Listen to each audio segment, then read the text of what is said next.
స్థలానికి తీసుకుని వచ్చి దేవుడు అమూల్యమైన మాటలు మన జీవితాలను బాగు చేసేవి, మనకున్న పరిస్థితుల్ని చక్కపరిచేయి, మనకున్న షేక్ను తొలగించేయి, మనకున్న ప్రతి విధమైన వ్యాధుల్లో కూడా దేవుడు విజయాన్నిచ్చి దేవుని మాటలు చెప్ప మనమేమి కూడా సాధించలేము. ఈ విషయాలు గమనించండి.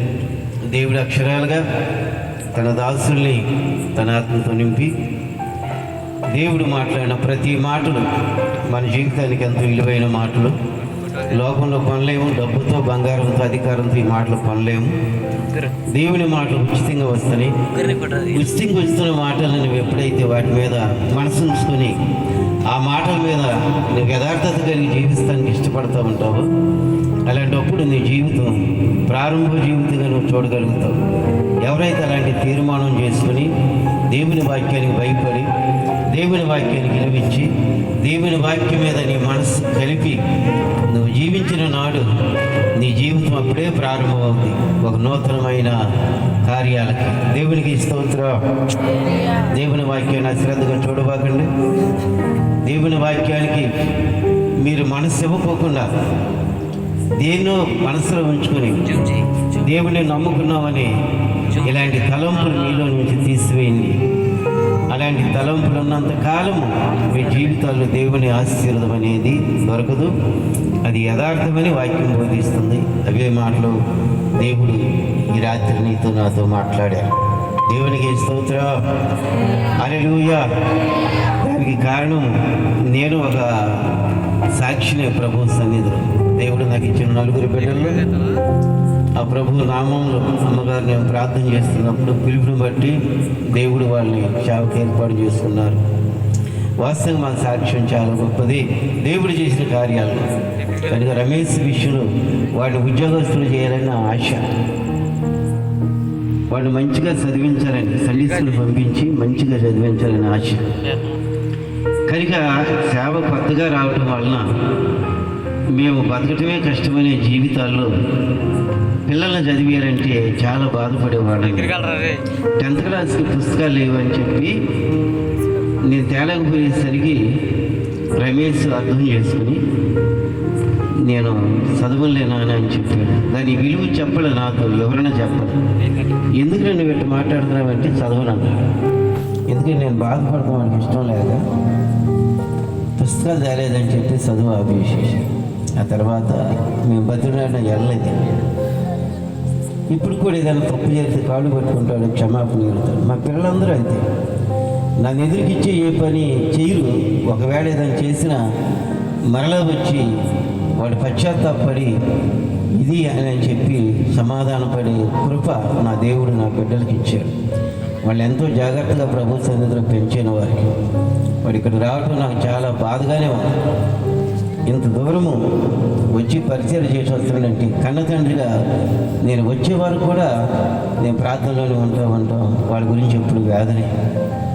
కారణం ఏంటో తెలుసా? పరిస్థితులు బాగోట్లేదు. బయటికి వెళ్తే లోనికి వస్తాం రావో తెలియదు. ఆ తర్వాత రమేష్ నాతో చెప్పాడు, నాన్న దూరం అయితే ప్రభు సేవ మానేస్తామా అని. అట్లా కాదులే, ఇది దేవుని చిత్తం కదా అని చెప్పి నాతో మాట్లాడి వాడు తీర్మానం చేసుకుని ప్రార్థన చేసుకుని స్థలానికి వస్తున్నాడు. ఇటు మేము వస్తామంటుంటే ఆ రోడ్డు పక్కనే యాక్సిడెంట్ అయిపోయింది. వాళ్ళందరూ గుంపులుగా కూడి కూర్చుని ఉన్నారు. ఈ దృశ్యాలన్నీ దేవుడి కొరకు మర్చిపోయి దేవుడికి అప్పగించాం పిల్లల్ని. ఏది జరిగినా ఏం చేసినా మన వల్ల కాదు, అది దేవుడికి అంకితం చేసావు కదా అని ఒక ధైర్యంతో మేము అలా నడవటం జరుగుతుందన్నమాట. మీరు నమ్మండి ప్రేమైన దేవుడి బిడ్డలారా, నీ జీవితంలో దేవుడు లేకుండా ఏమీ చేయలేదు. ఏదైనా చేయగలిగితే నువ్వు అసమాధానంగాను అనారోగ్యంగాను నీ జీవితంలో ఓడిపోయిన పరిస్థితుల్లో నువ్వు ఉండగలుగుతావు. కనుక దేవుడు నమ్ముకున్న వాడికి ధైర్యం ఇస్తాడని. తిరిగి ఆత్మ మనకి ఇవ్వలేదంటాడు దేవుడు, ధైర్యం కలిగిన ఆత్మను ఇచ్చాడంటాడు. కనుక ఇది మన దైవజీవనం దొరకటం కష్టమైన దినాలు. ఒక నమ్మకమైన సేవకుడు మీ ఊరికి రావటం మీకు ఆశీర్వాదం. ఇవాళ ఎలా ఉన్నారంటే సేవకులు అని చెప్పుకోవడం చిగ్గేసిపోతున్నాం మాకు. ఇలాంటి నకిలీ మంది అనేక మంది వస్తారని యేసు ప్రభువు చెప్పారు, సేవకులు కూడా చెప్పారు. కానీ దైవ భక్తులు పెరిగిన కుటుంబం మా బిడ్డలు, వాడు చాలా విలువైన వాళ్ళు. దేవుడి కొరకు ఏదైనా సరే వాళ్ళు చేయటానికి వెనకంజి వేసేవాడు కాదు. అంతేకాదు, ఎవరైనా కష్టపడుతుంటే బాధలు అంటే వాళ్ళకి మేలు చేసి సహాయం చేసే బుద్ధి నా దేవుడు నా బిడ్డలకు ఇచ్చాడు.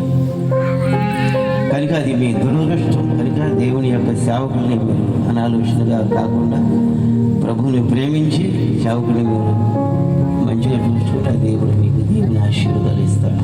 దేవునికి స్తోత్రం. మా పిల్లల కోసం మా కోసం చెప్పాలని చాలా నా దేవుడు గూడని కార్యాలు చేశాడు. మేమందరం ఇలా ఉండటానికి ఒకే ఒక కారణం, నేను ఆరాధిస్తున్న దేవుడు. ఎవడు సహాయం మాకు అవసరం. 34 మంది ఉన్నారు మాకు ఎంప్లాయీస్, మా నాన్నగారి సంతానము. మంచి విలువైన ఉద్యోగాలు చేసేవాళ్ళు 34 మంది ఉన్నారు. రవ్వంత వాళ్ళ దగ్గర నేను కోరుకోను. ఏమైనా మీటింగ్లకు ఆర్టికల్కి ఇస్తానంటే నేను తీసుకోను. ఎందుకంటే నా ఆత్మీయ బిడ్డలు ఉన్నారు, వాళ్ళు ఇస్తేనే వాళ్ళకి ఆశీర్వాదం అని చెప్పి నేను ఎవరి మీద ఇప్పటికి ఆధారపడటం లేదు. నమ్మండి, దేవుడి మాటలు నమ్మండి. మా జీవితంలో నా దేవుడు చేసిన కార్యాలు ఎన్నో ఉన్నాయి. కానీ నేను ఒకే ఒక మాట చెప్పేది ఏంటంటే, మీరు ప్రభు మీద ఆధారపడండి అంతే. ప్రభువుకు నమ్మకంగా ఉన్నాడు అంతే. మీ పిల్లలు వర్ధిల్లుతారు, మీ పిల్లల జీవితాలు బాగుపడతాయి, మీ కుటుంబాలు బాగుపడతాయి. నీ కష్టాన్ని దేవుడు దీవిస్తాడు. నువ్వు ఏ పాపం చేసినా, వ్యవసాయం చేసినా, ఏది చేసినా దేవుడు దీవిస్తేనే మనకు దీవెన. స్వయం కృషి మీద ఏం చేసినా సరే దానివల్ల మనకు సరైన తృప్తి, ఆనందము, సంతోషం రాదు. ప్రభు మాట వినండి, ప్రభువుని మీరు జాగ్రత్తగా ఎదగండి, ప్రభువుని గౌరవించండి, ప్రభువు ద్వారా మీ జీవితాన్ని ప్రారంభించుకోండి. అప్పుడు మీరు ఫలించే కొమ్మలుగా దేవుడు ఆశీర్వదిస్తాడు. దేవునికి స్తోత్రం. కానీ ఎన్నో విషయాలు చెప్పుదాం అనుకున్నాం, ఇప్పుడు నాకు ప్రేరేపణ రాలేదు. దేవుడు చేసిన కార్యాలు చెప్పకుండా ఉండటం అనేది దేవుడికి మహిమ రాదని మనసుతో ఈ 4 మాటలు మీతో చెప్పాను. కనుక నేను నా బిడ్డలు ఉండటానికి కారణం దేవుడేనని నేను మరొకసారి మీకు సూటిగా చెప్పగలుగుతున్నాను. మీరు కూడా ఆలోచించండి. ఇవాళ సేవకులు ఎలా ఉన్నారో, పరిచయం ఎలా ఉందో మీరు కూడా మీరు ఆలోచించి చూడండి. గుడ్డితనంగా నమ్మద్దు మీరు. కనుక బాధ్యత కలిగి, భారమ కలిగి దేవుడికి భయపడే వాళ్ళు వేరే ఉంటారు, స్వయం కృషి మీద చేసే వాళ్ళు కూడా వేరే ఉంటారు. కనుక ఇలాంటి భయంకరమైన దినాలు జీవిస్తున్నాం. ఎక్కడ చూసినా అక్రమ అన్యాయాలు ఎక్కువైపోతున్నాయి.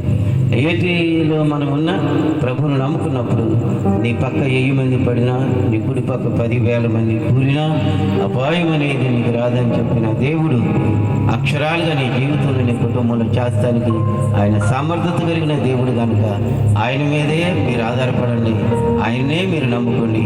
దేవుడు మీ పిల్లల్ని, మీ కుటుంబాలను మీరు చేస్తున్న ప్రయత్నాలు ఫలింపజేసి మీ కుటుంబాలన్నీ సాక్ష్య దేవుడు నిలబెట్టును గాక.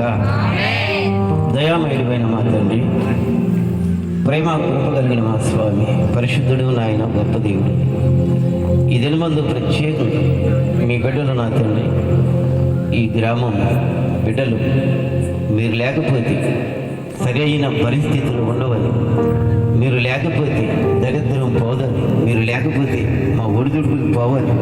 మీ బిడ్డలు ఎంతో ప్రయాసపడి దూర ప్రాంతంలో నుండి మంచి దైవశీలను తీసుకుని వచ్చి నీ అమూల్యమైన మాటలు వినిపించడానికి మరి ఈ దినమందు ప్రభా నీ కుమారుడు రమేష్ తన దాసురాలకు ఇచ్చిన ఈ గొప్ప మహాభాగ్యాన్ని బట్టి మీ స్తోత్రాలు. ఎందుకంటే ప్రభా మీ మాటలు విలువైనవి నాయన.